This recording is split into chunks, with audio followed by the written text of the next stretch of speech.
నమస్తే రమగారు. నమస్తే జయ. రమగారు చందమామ కథ ఏదైనా చెప్తారా? ప్రయాణంలో తోడు చెప్తాం. అవసరం మామూలు అంటున్నారా? అవసరం లేదంటున్నారా? చాలా కావాలి. కదా!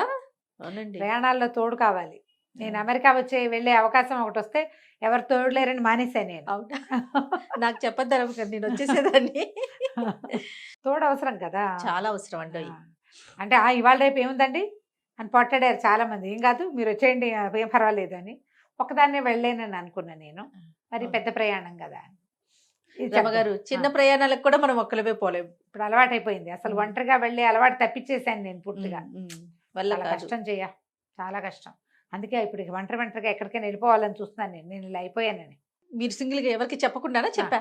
చెప్పకుండానంటే ఇంట్లో చెప్తాను. ఓకే, నాకు చెప్పండి, నేను కెమెరా తీసుకుని వచ్చేస్తా. ఈ ప్రయాణంలో తోడు ఓ పల్లెటూరులో ఒక ఓ సుబ్రహ్మణ్యం ఉన్నాడు. వాళ్ళ అమ్మ పెద్ద ఆవిడ, 60 ఏళ్ళ ఆవిడ, 60 దాటిన ఆవిడ. పక్క ఊళ్ళో ఉన్న కూతురికి కొంచెం తరచుగా జ్వరం వస్తుందని ఎవరో ఎవరి ద్వారానో కబురు తెలుసుకున్నాడు. సుబ్రహ్మణ్యం అన్నాడు, అమ్మ నేను ఇప్పుడు రాలేనే, మన ఊళ్ళో పిల్లలు ఎవరైనా వెళ్తున్నారేమో, పొలం పనులు ముమ్మరంగా ఉన్నాయి, ఊరు వాళ్ళు ఎవరైనా అటు వెళ్తున్నారేమో కనుక్కుంటాను, వాళ్ళని తోడిచ్చి నిన్ను పంపుతాను అని చెప్పాడు. ఆ రోజు ఈవిడ ఏరా కనుక్కున్నావా, చెల్లాయిని చూసొస్తాను రా అని ఆవిడ సతాయిస్తుంది. సరే ఊళ్ళో కుర్రాడు రాజేశం అని ఒక కుర్రాడట, వాడు ఆ పక్క ఊరు, ఒక రోజు ప్రయాణం ఉంది. ఓకే, నడిచి వెళ్ళాలి, అడవి దారి పడి వెళ్ళాలన్నమాట. ఆ కుర్రాడిని అడిగితే ఆ కుర్రాడు ఊరు వెళ్తున్నాను అన్నాడు. అనగానే మా అమ్మని తీసుకెళ్ళి మా అమ్మకు తోడు వెళ్ళని అడిగాడు. నీకు పెద్దగా ముసలాళ్ళతో వెళ్ళటం ఇష్టం లేదు అబ్బా, బోరు కొడతారు వాళ్ళు, పెద్దవాళ్ళు భలే బోరు కొడతారు కదా, వద్దనుకున్నాడు. కానీ తప్పల, ఎందుకంటే ఈయన ఎప్పుడు వాళ్ళ పొలంలో మామిడి పళ్ళు అవి ఇస్తాడు, వాళ్ళ అమ్మ నాన్న ఊరుకోరు, పెద్దావిడిని తీసుకెళ్ళకపోతే ఎట్లారా అంటారు. ఒప్పుకున్నాడు. సరే ఈయన ఏం చేశాడు, ఈ సుబ్రహ్మణ్యం గారు వాళ్ళ అమ్మకి ఒక మంచి డబ్బాలో నస్యం పోసి, నస్యం అంటే తెలుసా, ముక్కుపొడి, ముక్కుపొడని తెలుసా నీకు? ముక్కుపొడిని తెలుసు కానీ నస్యం అనే పేరు ఈ తెలియదు. ముక్కుపొడిని నస్యం అంటారు. నస్యం అంటే అది పీల్చేది. మా తాతయ్య గారు వేసుకునేవాళ్ళు రమ్మగారు. అలాగా చాలా మందికి హ్యాబిట్ గా ఉంటుంది. ఈ అవునండి. ఒక్కపడ వేసుకున్నట్టు, తమలపాకులు వేసుకున్నట్టు, సిగరెట్ బీడి చుట్టా వాటిలాగానే అట్లానే వేసుకుంటారు. ముక్కుపొడి కూడా ముక్కుతో ఘాటైన దాన్ని పీల్చటం. తుమ్ములు వస్తే ఒకటో రెండో తుమ్ములు వస్తే ఘాటుగా పీల్స్తే ఆ బ్రెయిన్ బాగా పనిచేస్తుంది. అలాంటి భావాలు కూడా ఉంటాయి. అవునండి. నస్యం ఒక పట్టు అంటారు, ఒక పట్టు తీసి ఇట్లా చిటుకుతో తీసి పీలుస్తారు. మేము చిన్నప్పుడు చూసేవాళ్ళం. ఇటీవల కాలంలో నేను ఎవరి దగ్గర చూడలేదు. వాసన భలే తమాషాగా ఉంటుంది. అవును. వాసన చూసి ఓసారి తలకిందులైపోయా కూడా నేను. అయితే ఆయన ఏం చేశాడు, వాళ్ళ బావ కోసం మంచి ఘాటైన నస్యాన్ని ఒక డబ్బీకి ఇచ్చాడు. బావకి ఇవ్వవే అమ్మా అని ఆవిడ మూటలో పెట్టుకుంది. మనవరాళ్ళ కోసం మనవల కోసం అక్కడ కూతురు పిల్లలకి మినపసున్ని అవి ఉండలు చుట్టుకుంది. ఆ ఉండలు ఒక మూట డబ్బులు ఇచ్చాడు తల్లి చేతికి. సరే ఈ రాజేశం ఏమన్నాడు, మీ డబ్బులు మీ దగ్గర ఎందుకండి, ఇబ్బంది పెద్దవారు నాకు ఇవ్వండి అన్నాడు. కొంత డబ్బులు వాడి చేతిలో పెట్టింది. అబ్బాయి మొల్లో ఒక సంచి దొప్పుకున్నాడు. సంచిలోనే వాడి డబ్బులు, ఈ మామగారి డబ్బులు కూడా ఉన్నాయి, పెట్టుకున్నాడు. సరే బయలుదేరి వెళ్ళారు. నడిచిపోతున్నారు. పోతుంటే ఆవిడేదో ఆసమ్మ ఓసమ్మ చెప్తుంది, వీడి బోరు కొడుతుంది. కొంత దూరం వెళ్ళేసరికి వాన వచ్చేసింది, పెద్ద వాన. సరే వెళ్ళే దారిలో ఏదో ఒక పాక ఇల్లు కనపడింది. వీళ్ళు ఆదరా బాదరా నెత్తి మీద చెంగేసుకుని ఆవిడ తువ్వాలు కప్పుకుని వాడు పరిగెడితే సరే కిటికీ దగ్గరికి వెళ్ళి, కుర్రాడు ఏమంటే వానకి తడిసిపోతున్నాం, ఈ పూట ఇక్కడ ఉండనివ్వండి అని అడిగాడు. ఆ లోపల ఇంటి ఆవిడంది, ఏమిటి వండించేది, ఇంట్లో మగాళ్ళు ఎవరు లేరు, ఇట్లా బయట వాళ్ళని చేర్చుకో, మేము వెళ్ళి బాబు ఆ పంచ నుంచి పోండి అంది. అనగానే ముసలావిడ కుర్రాడిని పక్కకు చూసి అక్కడ కనపడి ఆ కిటికీలోంచి, అమ్మ పెద్దదాన్ని, మరి మీ అమ్మ లాంటి దాన్ని, అబ్బాయి మీ తమ్ముడు లాంటి వాడు, వాడు ఏమీ దాంట్లో ఇబ్బంది ఏమీ లేదమ్మా, వానకు తడిస్తే వెళ్ళలేము, బట్టలు తడిసిపోతున్నాయి అదే అనగానే ముసలావిడ కనపడేసరికి ఆ ఇంటి ఆవిడ తలుపు తీసింది. ముసలావిడ చక్కగా మాటలు కలిపి, ఎంతమంది పిల్లలు, ఏ ఊరమ్మాయి, నిన్ను ఏ ఊరు ఇచ్చారు అడిగి, మీ అమ్మ వాళ్ళది ఏ ఊరు, మీ అమ్మమ్మది ఏ ఊరు, మీ అత్తారిది ఏ ఊరు అన్నీ ప్రశ్నలు వేసి ఎక్కడో దూరపు చుట్టూ బీరకాయ పీచ ఒకటి కలిపేసింది. కలిపేయంగానే ఆ ఇంటి ఆవిడ బొద్దు అంటున్నా వినకుండా పొయ్యి రాజేసి గబగబా అంత అన్నం చారు పెట్టి వీళ్ళకి ఆ వానలో వేడి అన్నము చారు పెట్టింది. లేకపోతే వీళ్ళు తెచ్చుకుని దిబ్బరొట్టే తినేవాళ్ళు. దారిలో ఏదో చూసుకుందాం అనుకున్నారు. శుభ్రంగా అన్నం తిన్నారు. కాసేపు ఆగి వాన తగ్గాక అమ్మాయికి టాటా చెప్పి మళ్ళీ బయలుదేరారు. పొడుగాటి నల్లటి తాచుపాము ఒకటి కనపడిందట మధ్యలో. హడిలిపోయాడు కుర్రాడు. చప్పట్లు కొడితే అది కదల అద్భుతం ఇలా పడగ విప్పి వీడి వైపే చూస్తుంది. వీడి చేతులు కదులుతున్నాయి, అది వీడికేసి ఇట్లా చూస్తుంది. ఈవిడేం చేసింది, ముసలావిడ చేతిలో ఓ చిన్న కర్ర ఉంది. కర్రని ఇట్లా నేలకేసి 5, 6 సార్లు కొట్టేసరికి పాము సర్రమని పక్కకి వెళ్ళిపోయింది అవతలకి. అవతలకి వెళ్తే ఈ ముసలావిడ చెప్పింది, పాముకి చెవులు ఉండవురా అబ్బి, నువ్వు చప్పట్లు కొడితే దానికి అర్థం కాదు, చేతులు ఊపుతున్నావని నీ చేతులకేసి చూస్తుంది, అది కదలికలే కనపడతాయి దానికి. అంతేగా. దానికి చెవులు ఉండవు, నేల అదిరితే పారిపోతుంది పాము, నేల అదిరికి పారిపోతుంది, తెలివిగా ఉండాలిరా, అట్ట భయపడితే ఎట్లా అన్నది. సరే అక్కడి నుంచి నడవటం మొదలుపెట్టారు. ఒక చిన్న కొండ మలుపు లాంటిది ఉంది అక్కడ. ఆ మలుపులోంచి ఒక దొంగవాడు వచ్చాడు. ఈ రావటం ఏం చేశాడు, మీ రాజేశం గడి మేడ మీద పెట్టేశాడు కత్తి.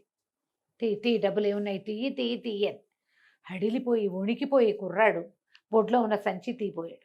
ముసలావిడంది, అయ్యో అబ్బి, డబ్బుల కోసం ప్రాణం తీస్తావుట్రా, వాడి దగ్గర ఏమున్నాయి, నా దగ్గర ఉన్నాయి, నేను ఇస్తా ఇట్రా అని చెప్పి మెల్లిగా మూట విప్పింది. విప్పేసరికల్ వాడు చూస్తున్నాడు, కత్తి చూపిస్తున్నాడు కానీ ఇస్తుందని. ఇవిడేం చేసింది, మూట విప్పి మూటలోంచి, చిన్న మూటలోంచి డబ్బీ తీసి, ఆ డబ్బీలోంచి ఇంత దస్యం తీసి కంట్లో కొట్టేసి. అయ్యో తెలివి. వాడు లబో అది మహాభగ్గుం అంటుంది. అది ఇప్పుడు నీకు భగ్గు అనకపోయినా కనీసం ఫేస్ పౌడర్ పడినా కంట్లో మడుతుంది కదా, కారమే పోయక్కర్లా, చేతిలో ఫేస్ పౌడర్ ఉండి ఫేస్ పౌడర్ విసిరేసిన ఒక మన కంపాక్ట్ పౌడర్లు అయితే పడవు, చేతిలోంచి ఊడిపడవు.